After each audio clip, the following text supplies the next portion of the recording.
Before we get Dan Cummins on the air, and the reason I wanted to talk to him was a couple weeks ago, one of our listeners, one of the Rizz Show listeners, reached out to Dan. And every month, the Time Suck podcast gives money to a charity. And we had one of our listeners reach out and Dan write her email actually on his podcast. And it's for a local organization. Are they local? I think they are. They're called Girls in the Know. Yeah, girlsintheknow.org. Yep. And I'm going to play a little clip from this, about 2 minutes and 45 seconds. This is a clip from the Time Suck podcast. And this is Dan Cummins reading the email from a Rizz Show listener. I said earlier that I'm a social work student, currently finishing up my bachelor's degree in social work at the University of Missouri, St. Louis. My school is nestled right next to the city of Ferguson, made famous a few years ago after the Michael Brown shooting. Riots followed. In my last year of school, started my practicum, like an internship, but for college credit. In August, my practicum site is a non-profit organization called Girls in the Know. I'm going to provide a link to their website at the bottom. Attach a flyer that tells you more about this organization.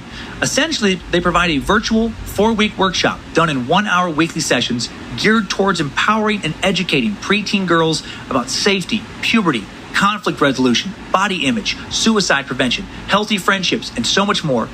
The most common thing I'm asked lately is, why do you want to be a social worker? The hours suck. The pay is notoriously crap. You're overworked, underappreciated.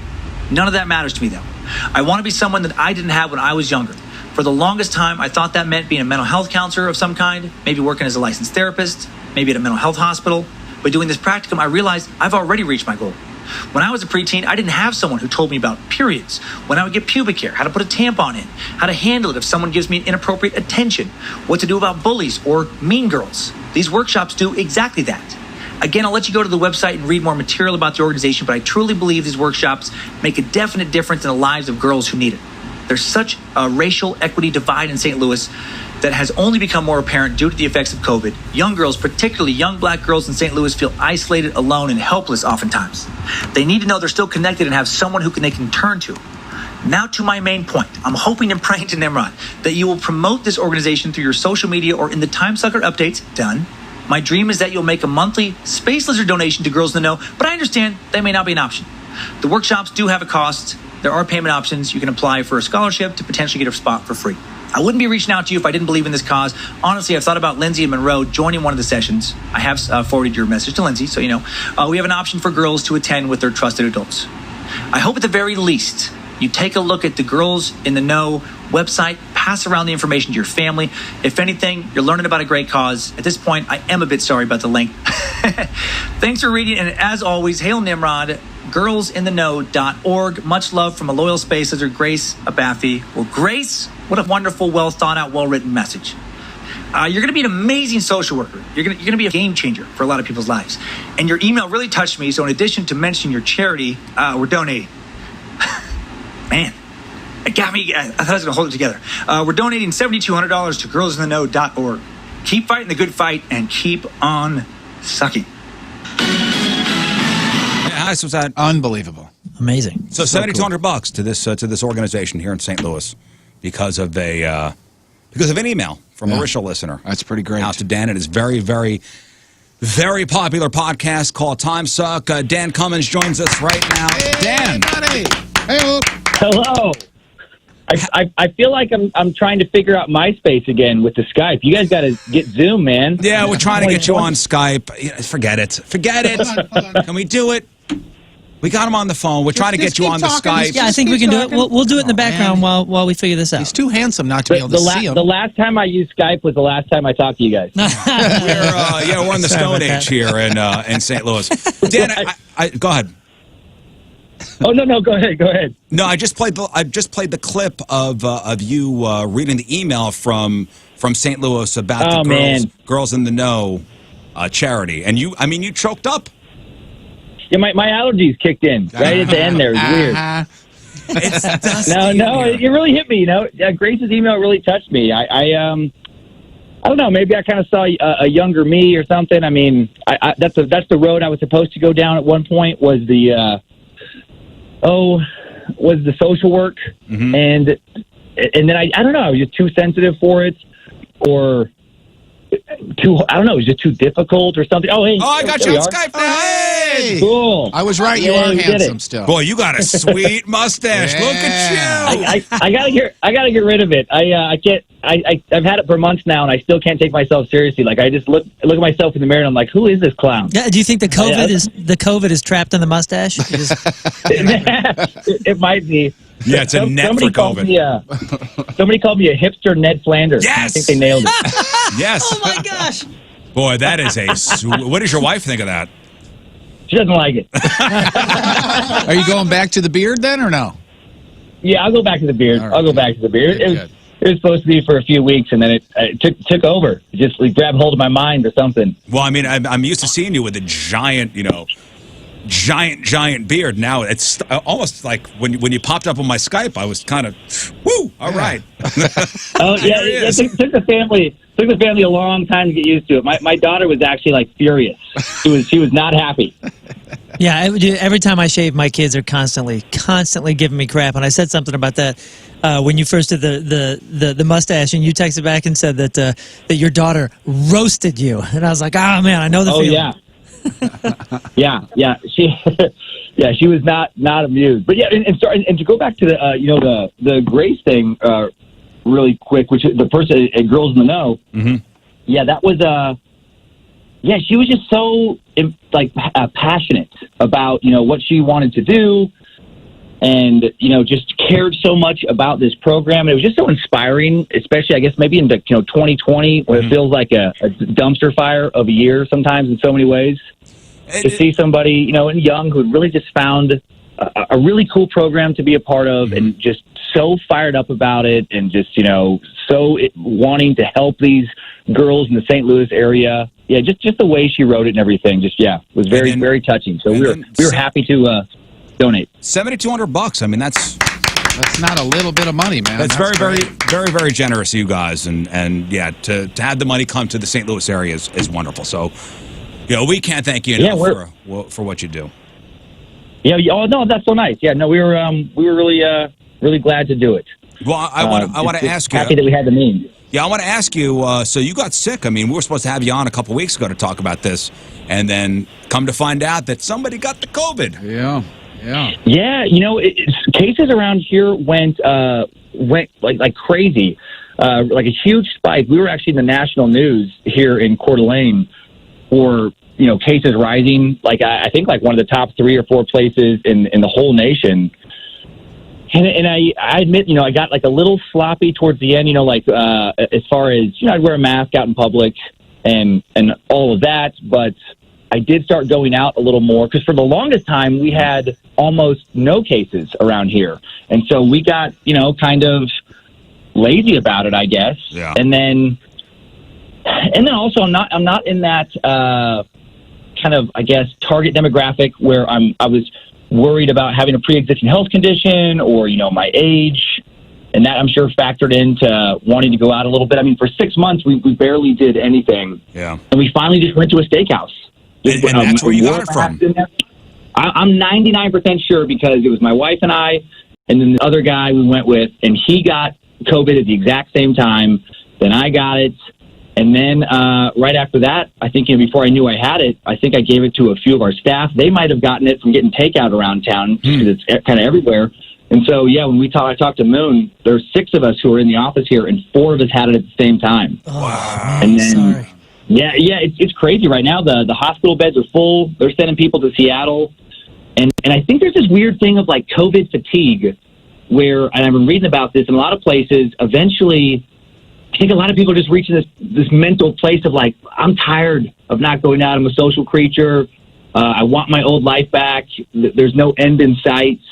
I was talking to a buddy of mine from college, and he was saying, like, I just want to get it over with. He was saying, I want to get it. And I'll be honest, once I got sick, my thought was, please let me have COVID. Like, let me just get it, and then I don't have to think, like, when am I going to get it? Yeah, and is it one of those things, because you live in a town, Coeur d'Alene, Idaho, what's the population? Yeah. It's around 50,000 people. It's not a big, area. It's not a big area, but was the mindset like, this is a big city thing? It's New York, it's Los Angeles, it's Seattle, it's Chicago. It ain't coming here. Well, around here, it got really politicized, which I think is crazy, where, This is like the heart of conspiracy country, and this is like we're in the middle of like the far right, like ground zero for that is a lot of the people around us, and as crazy as this is to say, a lot of people around here, despite all the media, they literally just didn't think it was real. Like we have QAnon rallies downtown, like it's insane, and so there was this attitude of like, I mean, you know, like there was a lot of pushback. There was protests over the health organization in the area wanting people to wear masks. And even now, just the attitude around here is there's a mask mandate, and it's, I would say, about 60% ignored. There's huge signs on every business front door, like you have to wear a mask to go in. Almost nobody does, and nobody says anything. Like it's just kind of and I've numerous people and people I've known have gotten taunted and mocked for wearing a mask. Like just by strangers. That's an interesting way of going about life. It really is. I don't know what to say about that. But for you, what was your first symptom? And then when were you like, uh-oh, I may have this? You know, my first symptom was why I didn't think I had it initially. I just a little achy. Like I never got any respiratory stuff at all. And so I expected the cough. I expected some respiratory kind of conditions. None of that. Did you lose really your taste? Achy. Nope. Didn't lose my taste. Didn't lose my sense of smell. My wife, Lindsay, she lost her taste and smell, or sense of taste and smell, and still doesn't have it back. Terrible for her, but the most relaxing bathroom trips I've had in years. I swear, it's so nice for me on that end. No more candles. No more poopery. No. Yeah, but I never had that at all. But then when I started thinking I might have it, I woke up on after a few days of kind of aches and maybe a low grade fever. I didn't take my temperature; it was so low. But then I woke up with the worst body aches I've ever had in my life. I was like, "Oh, this is different." And then I went and got tested, and then the weirdest symptoms I had were this crazy skin sensitivity, where it felt like I had an allergic reaction to like maybe the clothes I was wearing or my sheets or something. But that went on for about 5 days, where you just didn't want to be touched. You didn't want to touch anything. It just like my skin felt tingly. Whoa. It felt like somebody took a baseball bat to my back and my legs. Like I couldn't sleep for a couple nights because I just couldn't not be in pain. It was just weird. Boy, the mind F for this whole virus is like it affects everybody differently. Yep. One person could be hospitalized with pneumonia. One person could walk around being asymptomatic. Another person could feel like they've been hit in the back with a baseball bat. It's crazy. It's crazy. Where I was talking to the doctor about that when I talked, and then I read some articles, and at first it tended to infect respiratory systems, is where everybody noticed it, and that's where it got all the original hype and the worries about people being on ventilators. And it still will do that, but it also can affect other systems of your body. Like a guy who we work with, he got it early this summer, and randomly it got into his bursa sacs in his knee. And his knee swelled up like crazy. So the virus attacked his knee. So random. Wow. Boy, and he's still messed up. He has those after effects. It's been 3 months. He can't go to the gym because he passed out a few times. He ended up in the ER a couple times because he has those crazy heart rate spikes. And he's tried to go back to the gym a few times. And the second he starts to exercise and starts to get his heart going just a little bit too much, he feels he has to go sit down. He feels like he's going to pass out. And that's been 3 months and counting. What about your kids? Your kids get it? We think my daughter Monroe got it. She had milder versions of the same symptoms. Lindsay had the body aches and stuff too, but she tested negative. But we think she probably it came on a little later. And then my son, I don't think he got it. If he did, he was 100% asymptomatic. Huh. See, for me, I'd be so scared. Were you scared at all? Because I'm like, am I going to be the one that winds up in the hospital? We just had 13-year-old kid. Right. I mean, the first kid in the area passed away from the virus. I think it was 13 years old. Yeah. Wow. Yeah. I mean, it is so sad. I mean, I don't know. I'm like a weird numbers guy on certain things. It's like when I fly. I never get worried about flying because I always think about stats. And so, I feel like I could have been a Vegas odds maker in another life. So I never got worried because I would just think well, there's 97% chance I'm going to be fine. Yeah, you'll be fine. So I'm just not. Yeah. Yeah, so I'm just not going to think about it. I'm kind of the same way. I'm a numbers guy. I like to think that's my positive thinking, fellas. Just playing the numbers, you're going to fly. You know most me, I'm always planes. positive. Yeah. Man. Oh, yeah. That's you. Play the numbers. Yeah. Same guy. Mr. Positive. Well, you are still cranking out the podcasts, and man, you've had some good time suck podcasts these past couple weeks. Oh, that's nice. Yeah, I'm so glad we've been able to keep putting out Time Suck and then Scared to Death and If We Dumb Now, like the three of these, and then Time Suck, that Nexium cult, that was a fun one for me I haven't listened to that one yet. I didn't know much about it. I haven't listened to that one yet. Some of my favorites. So the Walt Disney one was amazing, and how Roy Disney's a murderer and killed his mother. That was a great one. Walt Disney, how a media empire was built is what it's called. The American Riots one, and I had Jeff listen to it. Oh, so good. That's nice. That was a polarizing one. Oh, I appreciate that. Yeah, that was one where, it's kind of a bummer right now culturally, where certain issues, if you talk about them, like literally, no matter what you say, you're just gonna get kickback. And we've talked about this before. Like, I really am kind of a centrist, and so it is this annoying thing where some issues I go and I'm like, all right, I'm gonna get it from the right and the left. Here we go. Yeah, well, I mean, it was based around, what happened during the 92 LA riots and to go into the history of that, what actually happened. And I learned so much from what your podcast told me. I didn't know the history of what happened with the 92 LA riots and the Rodney King thing. And then he kind of broke down police brutality in America just strictly using data. Yeah, exactly. Not non-emotional, and it's tricky because it's an emotional issue for so many people, and I think a lot of people have a hard time separating, with the police, where it's like let's say they personally have had negative encounters with police officers. Well, then they tend to extrapolate that and just think that, like, well, everybody must, and they must, if they meet a few bad ones, it's like maybe they'll stand out in their mind, and they just think like, oh, they're just all bad. And I was just trying to make this point where it's like, well, the data doesn't really support that, and it's just not logical to think that, the majority of people get into a profession because they're sociopaths. It's like, no, it's like they probably the majority of everybody get in because they want to help. And then also, I really try to put myself in the other person's shoes. And I've always thought about that, growing up, I've always had a special place, I guess, in my heart for like law enforcement, because I feel like the majority do want to do good in the world. And then it's like when you get into a customer service position and you're dealing only with people complaining, it's hard not to have a negative view of humanity after a while. Like that was one of the things earlier with social work, to take it back to like Girls That Know and all that. One of the reasons I got out too is because I started to view everybody as the kind of people that were my cases, that were, people really dealing with addiction and abuse and all this stuff. And I started seeing those people everywhere, even though that wasn't true. Yeah, they say that happens to psychiatrists and psychologists a lot. They start seeing everybody as patients. Yeah, or they start seeing issues in all their friends and different things. Well, you can tell how inflammatory. You can tell how inflammatory this subject is because, first of all, you had to stop down so many times, or felt the need to stop down so many times to go, look, I'm not taking a side here. I'm just giving you guys the facts. And the other thing that I learned from that particular podcast is that rioting is not new.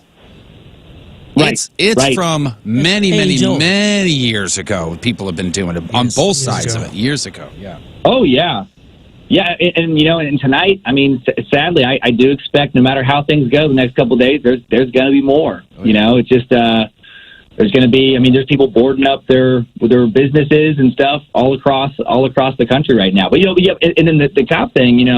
I heard from a lot of people who had experienced police brutality, like listeners, and obviously that's horrible.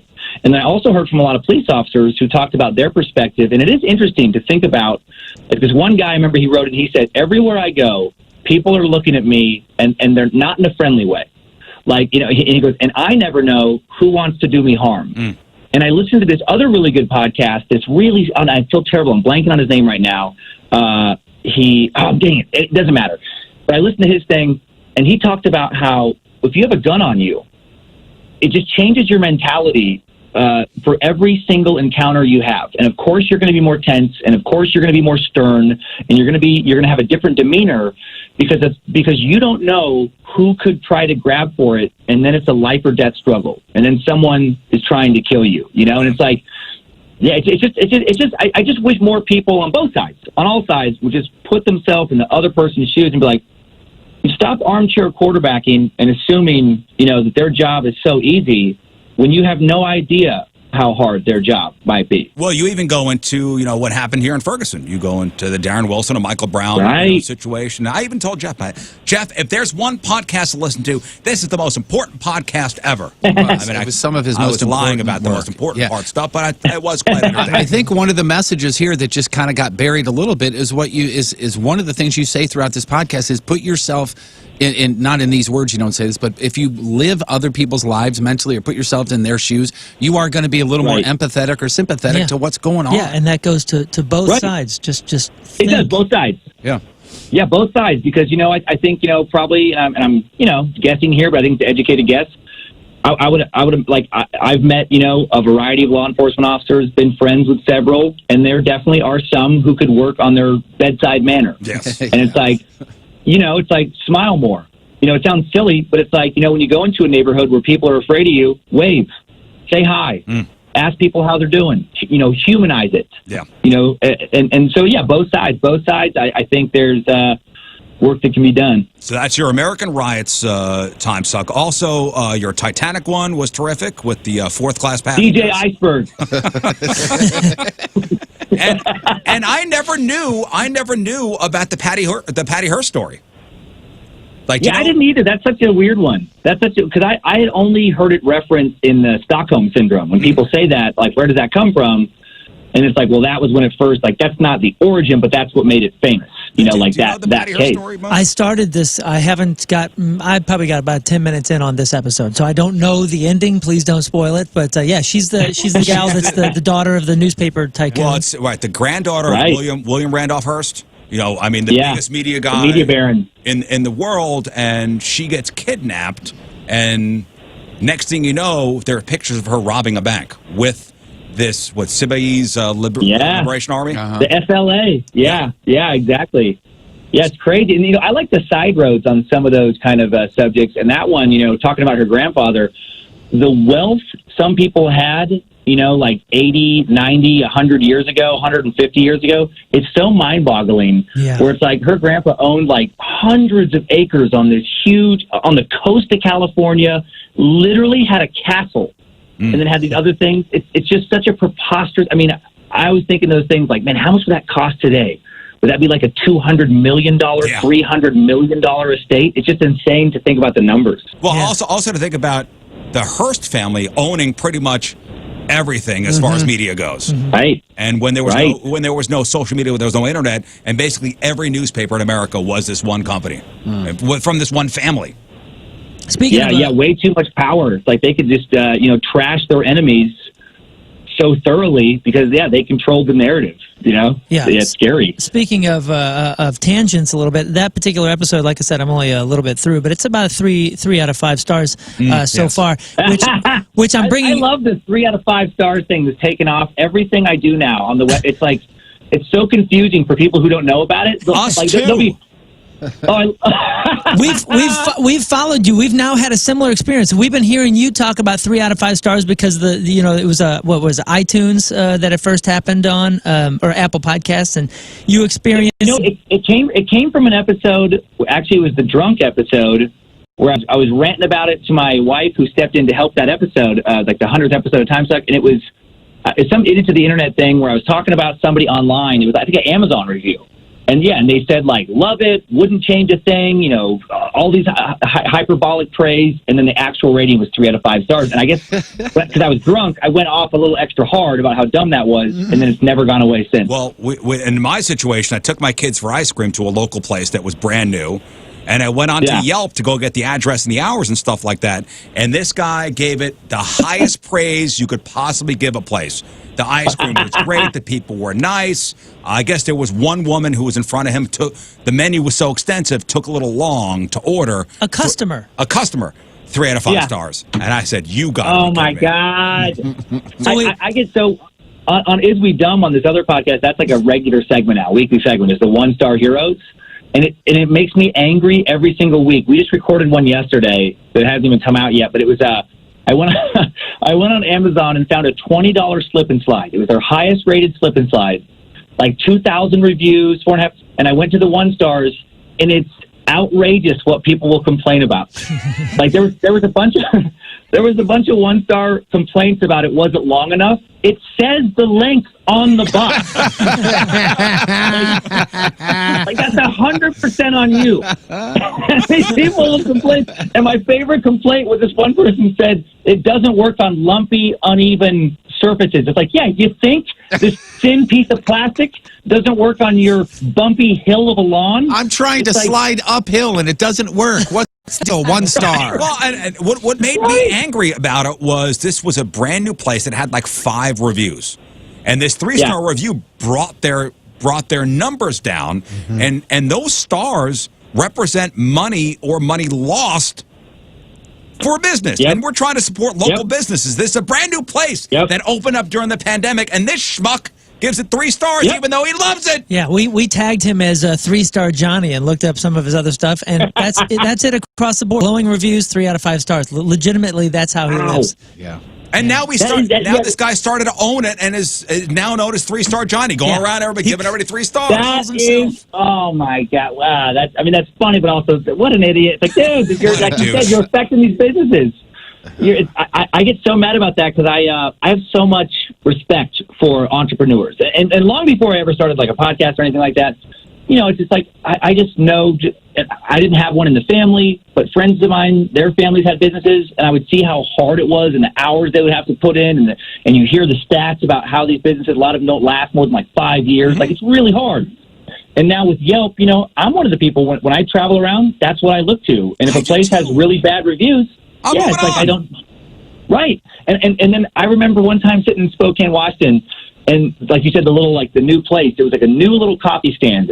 And this lady in her review talked about how she ordered a drink. They gave her the right drink that she ordered, but then she realized she wished she would have ordered a different drink. And it wasn't the drink she actually wanted, and she didn't like this taste. But she had the other drink, and she loved that. And she knew that if she would have went back, they would have happily exchanged it because they're very nice. But it wasn't the drink she wanted. 2 out of 5 stars. Oh, God. What a turd. Now, can you imagine, Dan, opening up a business like this ice cream place opened up in March? Right at the beginning of this thing. Wow. And 3-star Johnny comes rolling in. Hey, here I am. 3-star Johnny and his cousin 2-star Sue. Here I am. Right, I'm a Yelper. Right. What an a-hole. I hate 3-star Johnny. I hate you. Yeah, I do too. And I do like how a lot of people, but I do like how on Yelp you can click on their profile and you can get a feel for just who they are as a human being, because we've done that too. Yeah. Like, you'll see somebody leave a ridiculous review and you're like, oh, maybe they were just angry that day, and then you click on their profile and you're like, oh, no, you're a terrible human being. You've been doing this for 4 years. Yeah. Everywhere you go, the tiniest slight, you go off. Yep. It's unreal. The funniest 1-star reviews I've looked in so far, highly recommend, is Ouija boards on Amazon. They're awesome. It's like people legitimately upset that they didn't conjure a demon, or they like this thing's broken. Right. I believe this is a Parker Brothers product, you dunce. I planned for weeks to meet the devil. Another one, there's only a few of them around the country, but there's one in L.A. in West Hollywood. But you go to the Yelp reviews of an adult movie theater, and it is fantastic. They don't mention people by names, do they? Well, it looks like I got some homework. There was this one review, this guy, it killed me. It was a lady. She went in and she was complaining in this adult movie theater that people were masturbating left and right. It's like, where do you think you were going? That's what they do there. Left, right, it doesn't matter. 1 star. Dan, I want to thank you for getting up early and coming on to Skype and coming on the air with us. We really appreciate it. Yeah, man. Thank you, brother. Thank you, guys. Glad you're feeling better. Sorry for the tech stuff. I learned whatever tech things I use on a regular basis, I know, and then if I go outside of that at all, I panic.